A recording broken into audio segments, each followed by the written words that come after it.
Throughout the late 19th century and early 20th century, African Americans began to gather in New Orleans.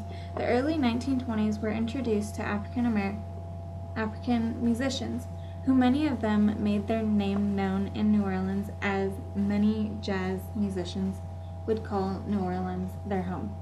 Artists like King Oliver, Louis Armstrong, and Kid Ory were among some of the first popular jazz musicians, which helped spread what became known as the New Orleans sound. Jazz not only began to become very popular throughout New Orleans, it began to evolve into an important part of American culture. The jazz sound began to diversify and began to appeal to all people throughout society. Jazz had a profound effect on aspects of society, such as the literary movements, which began to coincide with jazz poetry, and fashion was influenced by jazz also. Jazz music helped further the women's liberation movement, as it provided a way of rebellion against the set standard of society. The status of African American culture actually increased due to the popularity of jazz, which at the time was primarily considered African American music.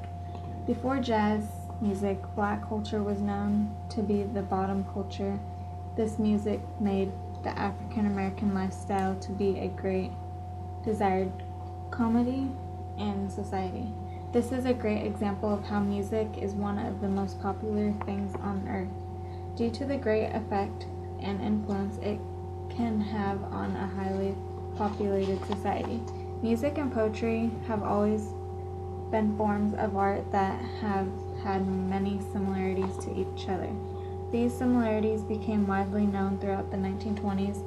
The two art forms of poetry and jazz merged together to become known as jazz poetry. The first known poets to reference jazz music were Vachel Lindsay, Carl Sandburg, Hart Crane, and Mina Loy. These artists didn't always have praised jazz music in their works. In fact, some of them despised the style of music. In one of his poems, Vachel Lindsay wrote, "When can killed able to end a perfect day? He found the city of Cain, and ordered the saxophones to play. What did Judas do with his silver 30 pieces? Bought himself a saxophone and played the Beale Street Blues."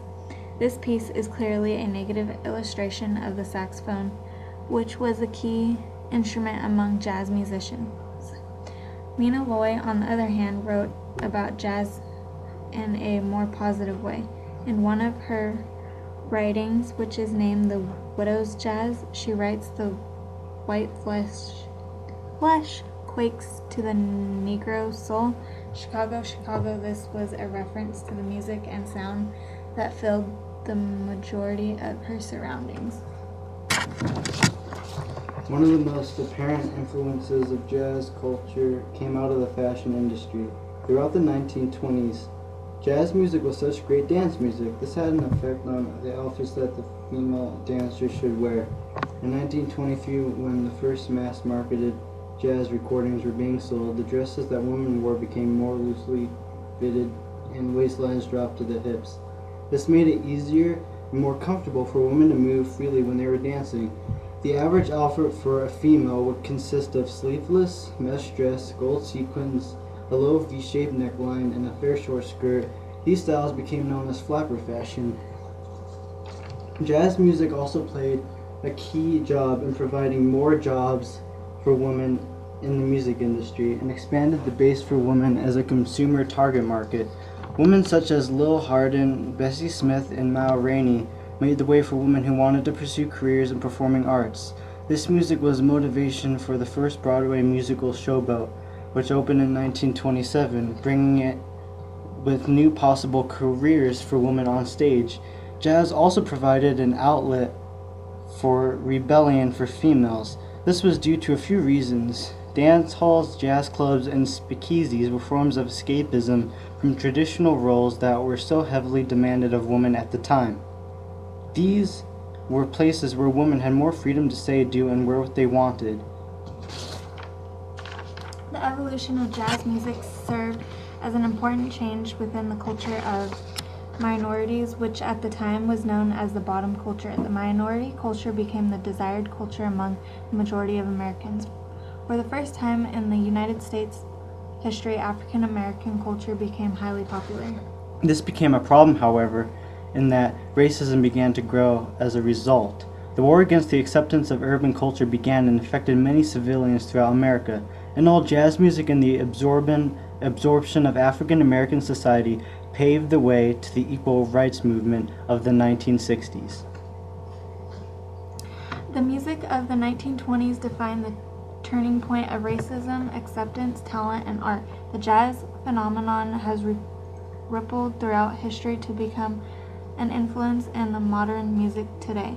Single instruments playing for an extended period are called solos, which have their roots from classic jazz improvisation. Jazz started syncopation, which is a technique that gives music the feeling of hiccups and is a standard tool for writing modern music. Jazz also created a support system for music melodies called harmonies, which modern music has adopted as well. Overall, the list goes on for the many influences